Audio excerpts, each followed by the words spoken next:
ირანის ხელისუფლების უმაღლეს ეშელონებში კრიზისი აფეთქების ფაზაში შევიდა და ამ ხუთშაბათს 2026 წლის 23 აპრილს ყურადღების ცენტრში ირანია. ხელისუფლება გახლეჩილია ორბანაკად. ერთი ცდილობს დაძაბულობის შემსუბუქებას, მეორე კი სამხედრო ფრთა ჰორმუზის სრუტის დაპირისპირების რეჟიმში შენარჩუნებას ცდილობს. მთავარი ღერძი ნათელია. მეორე მხარეს პრეზიდენტი მასუდ პესაჩიანი იცავს დიპლომატიის გამოყენებას ვაშინგტონთან დაძაბულობის შესამცირებლად. მეორე მხრივ, რევოლუციური გვარდია აგრძელებს ძალის ლოგიკის თავს-მოხვევას, როგორც გემთმიმოსვლაზე, ასევე მოლაპარაკებებზე და თავად რეჟიმის გზავნილზეც. სწორედ ამიტომ დაპირისპირება აღარ არის მხოლოდ გარე. ეხლა ეს ასევე შიდა ომია ბრძანებლობისთვის, მიმართულებისთვის და პოლიტიკური გადარჩენისთვის თეირანში. ახლავე ყველაფერს გეტყვი, მაგრამ ახლა გინდა რომ არხზე იყო გამოწერილი, რათა ინფორმირებული დარჩე. ინფორმაცია რეალურ დროში, საუკეთესო ხარისხით. ჟურნალისტიკა, რომელიც უკვე გინახავთ, ნდობით მილსონ ალვესი, გლობალი. ამ დაპირისპირების ყველაზე თვალსაჩინო წერტილი ჰორმუზის სრუტეში გამოჩნდა. 17 აპრილს საგარეო საქმეთა მინისტრმა აბას არაქიშიმ გამოაცხადა, რომ ზავის დროს სრუტე ღია იყო სავაჭრო გემებისთვის, რამაც მყისიერი რეაქცია გამოიწვია ბაზარზე და იმედი გააჩინა გარკვეული შემსუბუქების. მაგრამ გახსნა თავიდანვე კონტროლით იყო გარშემორტყმული, რადგან ირანის მაღალი თანამდებობის ფირმა Reuters განუცხადა, რომ ნებისმიერი გადაკვეთა უნდა ყოფილიყო კოორდინირებული რევოლუციურ გვარდიასთან. ფაქტობრივად ეს ნიშნავდა, რომ დიპლომატია გახსნაზე საუბრობდა, მაგრამ გასაღები კვლავ შეიარაღებული ფრთის ხელში რჩებოდა. საზღვაო გადაზიდვების კომპანიებსაც კი არ დაუჯერებიათ ეს განცხადება სრულად.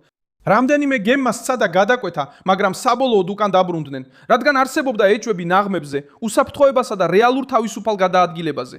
მცირე დროის შემდეგ მკაცრმა ფრთამ დიპლომატიური სიგნალები უგულებელყო. Critical Threats Project-ის ანგარიშის მიხედვით 18 აპრილს რევოლუციური გვარდიის საზღვაო ძალებმა კომერციულ გემებზე თავდასხმა განახორციელეს. განაცხადა, რომ ნებისმიერი ტიპის ან ეროვნების გემებს არ უნდა მიახლოებოდათ სრუტესთან და ფაქტობრივად გააუქმა საგარეო საქმეთა მინისტრის წინა განცხადება. ცენტრის შეფასებით ეს ნაბიჯი მხოლოდ შეერთებულ შტატებზე ზეწოლა არ ყოფილა, არამედ შიდა ძალის დემონსტრაციაც, რათა ყველასთვის ნათელი ყოფილიყო, ვინ მართავს თემორმუის და ვინ განსაზღვრავს მოლაპარაკებების ტონს. სწორედ აქ იღებს დაძაბულობა რეალურ მნიშვნელობას. საუბარი არ არის მხოლოდ ირანსა და შეერთებულ შტატებს შორის დაპირისპირებაზე, არამედ ეს არის ბრძოლა თავად რეჟიმის შიგნით, თუ ვინ შეიძლება ისაუბროს, ვინ შეიძლება აწარმოოს მოლაპარაკებები და ვინ შეიძლება დააჭიროს პოლიტიკურ სასახლეც. ეს განხეთქილება კიდევ უფრო აშკარა გახდა, როდესაც ესეშკინმა 20 აპრილს განაცხადა, რომ ყველა რაციონალური და დიპლომატიური გზა უნდა იქნას გამოყენებული ვაშინგტონთან დაძაბულობის შესამცირებლად. ეს ფრაზა და თითოეული მათგანი ცალკე აღებული უკვე მნიშვნელოვანია, მაგრამ ისინი სხვა მნიშვნელობას იძენს, როდესაც კონტექსტს დავაკვირდებით. იმავე პერიოდში გვარდია ინარჩუნებდა ეფექტურ კონტროლს გადასასვლელზე და კრიზისის მიმდინარეობის ტემპზე. სანამ პრეზიდენტი ცდილობდა ნაკლებად დამანგრეველი გამოსავლის შეთავაზებას, სამხედრო მანქანა აგრძელებდა მოქმედებას, როგორც შემაფერხებელი, როგორც მუქარა და როგორც ვეტოს ნიშანი. სხვა სიტყვებით რო ვთქვათ, დღეს თეირანში ჩანს სამოქალაქო ძალაუფლება, რომელიც ლაპარაკობს დეესკალაციაზე და შეიარაღებული ძალა, რომელიც აჩვენებს, რომ საბოლოო სიტყვა ისევ მას ეკუთვნის. გარედან შეერთებული შტატების ზეწოლა მხოლოდ გაიზარდა. 13 აპრილიდან ვაშინგტონმა დაიწყო ირანის პორტებში შემოსვლისა და გასვლის ტრაფიკის დაბლოკვა, რაც პირდაპირ უთხრამს რეჟიმის ფინანსურ გულს. Reutersმა გაავრცელა ინფორმაცია, რომ ამ ზეწოლამ შეიძლება ბაზრიდან დაახლოებით 2 მილიონი ბარელი ირანული ნავთობი დრეში ამოიღოს. 23 აპრილს თავად Reutersმა გაავრცელა ინფორმაცია, რომ ამერიკელმა სამხედროებმა უკვე დააბრუნეს ან მარშრუტი შეუცვალეს 30-ზე მეტ გემს და რომ მინიმუმ 3 ირანული ნავთობზიდი იქნა შეჩერებული აზიის წყლებში, შორს სპარსეთის ყურედან თეირანის ვაჭრობის ჩახშობის მცარგლებში, ფისმცდელობის ფარგლებში, ჰორმუზის ცხელ ხაზზე დამოკიდებულების გარეშე. ეს ხელს უწყობს ახსნას, რატომ გახდა კრიზისი ასეთი მწვავე. ვაშინგტონი მხოლოდ მუქარით არ შემოიფარგლება, ის ერთდროულად რამდენიმე ფრონტზე ამოწმებს რეჟიმის ეკონომიკურ ზღვარს. ეს ორ რამეს აჩვენებს. პირველ რიგში ნავთობი კვლავ ირანის ბიუჯეტის მთავარი წყაროა. მეორეც, ჰორმუზის სრუტის შიშისა და ბლოკადის ქვეშ ყოფნა მხოლოდ მოწინააღმდეგეებს არ აზიანებს, თავად ირანსაც აზიანებს, რადგან მისი მთავარი შემოსავლის გზა ბოთლის ყელად იქცევა. აი სწორედ აქ იძენს პოლიტიკურ მნიშვნელობას პესეშკინის მიერ დაცული ხაზი.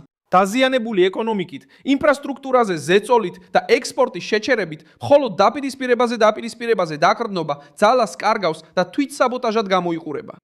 და თეირანისთვის ყველაზე უხერხულია ის, რომ პარტნიორებიც კი, რომლებიც ადრე დიპლომატიურ ფარად ითვლებოდნენ, ახლა ჰორმუზის სრუტის გახსნას მოითხოვენ. 13 აპრილს ჩინეთმა ვანგიის მეშვეობით განაცხადა, რომ ჰორმუზის ბლოკადა ეწინააღმდეგება საერთაშორისო საზოგადოების ინტერესებს. შემდეგ 20 აპრილს სი ძინპინმა მოჰამედ ბინ სალმანთან საუბარში აღნიშნა, რომ სრუტეში ნორმალური გადაადგილება ემსახურება როგორც რეგიონის ქვეყნების, ისე საერთაშორისო საზოგადოების საერთო ინტერესებს. პეკინის გზავნილი პირდაპირ იყო, მიუხედავად იმისა, რომ დიპლომატიურ ენაზე იყო ნათქვამი. კრიზისი უკვე გადაცდა ზღვარს და გლობალური ვაჭრობა, ენერგეტიკა და რეგიონული სტაბილურობა უფრო მნიშვნელოვანია ვიდრე თეირანის წინააღმდეგობის თეატრი. როცა ჩინეთი ამ საკითხზე ამახვილებს ყურადღებას, ირანის რეჟიმი სივრცეს კარგავს მაშინაც კი, როცა საქმე რეგიონული ნავთობის მომხმარებლებს ეხება. მოსკოვმაც შეინარჩუნა თავშეკავების ხაზი. სერგეი ლავროვსა და აბას არაქშის შორის საუბრის შესახებ გავრცელებული ცნობები მიუთითებს, რომ რუსეთმა შეინარჩუნა ზავის შენარჩუნებისა და მოლაპარაკებების გაგრძელების მხარდაჭერა.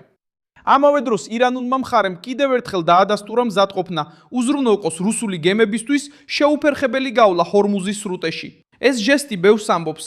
რუსეთს არ სურს, რომ საზღვაო დერეფანი კონტროლიდან გამოვიდეს, რადგან ეს აძვირებს კრიზისს, ზრდის არასტაბილურობას და ართულებს ენერგეტიკულ და სტრატეგიულ ინტერესებს. ანუ არც ჩინეთმა და არც რუსეთმა არ მიიღეს ის იდეა, რომ სრუტე მუდმივ ვიტრინად იქცეს რევოლუციური გვარდიის ყველაზე რადიკალური ფრთისთვის. ორივე ამჯობინებს პროგნოზირებადობას, ნორმალურ გადაადგილებას და მოლაპარაკებას. ეს კიდევ უფრო იზოლირებს იმ ირანულ ჯგუფებს, რომლებიც ცდილობენ ჰორმუზის სრულფასოვან იარაღად აქციონ. აი ამიტომ იწყებს აბსოლუტური ძალის ნარატივი დაშლას. როცა პრეზიდენტი დიპლომატიაზე საუბრობს, როცა საგარეო საქმეთა მინისტრი გახსნილობას აცხადებს, როცა გვარდია სამხედრო კოორდინაციას აწესებს და შემდეგ ისევ ამკაცრებს, მსოფლიო მტკიცე ხელმძღვანელობას ვერ ხედავს. მსოფლიოს რაც ესახება, ეს არის არეულობა რეჟიმის ცენტრში. და ეს სურათი კიდევ უფრო მძაფრდება, როცა ვაშინგტონი ირანის ხელმძღვანელობისგან ერთიან პასუხს ითხოვს. თეთრმა სახმა 22 აპრილს მკაფიოდ განაცხადა, რომ დონალდ ტრამპს თეირანისგან ერთიანი პოზიცია სურს, რათა მტრულობა დასრულდეს. უბრალო ენაზე რომ თქვათ, თავად შეერთებული შტატები უკვე ხედავს, რომ ირანი ერთხმად არ ლაპარაკობს. და როცა მოწინააღმდეგე ამას ამჩნევს, ზეწოლა კიდევ უფრო იზრდება. ამ ვითარებაში ირანის პრეზიდენტსა და რევოლუციურ გვარდიას შორის დაპირისპირება კულისების დეტალი აღარ არის და კრიზისის ცენტრში ექცევა. Critical Threats პროჯექტის ანგარიში პირდაპირ ანათქვამი, რომ რევოლუციურმა გვარდიამ გავლენა არა მხოლოდ სამხედრო პასუხზე, არამედ ირანის მოლაპარაკებების პოზიციაზეც განიმტკიცა. ეს ხსნის, თუ რატომ მოხვდება თითოეულ გახსნის ჟესტს შეზღუდვა, გამაფრთხილებელი გასროლა ან ახალი შეუძლებელი პირობა. ამ მომენტში მწარე ფაქტია, რომ ჰორმუზის სრუტე ირანული კრიზისის სარკედ იქცა. სრუტე იხსნება და იკეტება, თითქოს თეირანში მიმდინარე დაპირისპირებას მიხვებოდეს. როცა დიპლომატია ცდილობს ამოისუნთქოს, შეშფოთებული ფრთა ზეწოლას აძლიერებს. როცა შეშფოთებული ფრთა ზეწოლას აძლიერებს, ეკონომიკა ყვირის. როცა ეკონომიკა ყვირის, ჩინეთი და რუსეთი პროგნოზირებადობას ითხოვენ და როცა ეს ყველაფერი ერთდროულად ხდება, შეერთებული შტატები ამას სისუსტედ აღიქვამს და არა სიძლიერედ, ძლიერედ. აი სწორედ მაშინ ალყა უფრო დამახჩობელი ხდება, რადგან გარე ზეწოლა იზრდება ზუსტად მაშინ, როცა შიდა ერთიანობა მცირდება. დაალაიქე ეს ვიდეო, გამოიწერე არხი და ბოლოს გადახედე კომენტარებს, რომ კიდევ უფრო მეტად ჩაერთო მილსონ ალვესის გლობალის საზოგადოებაში.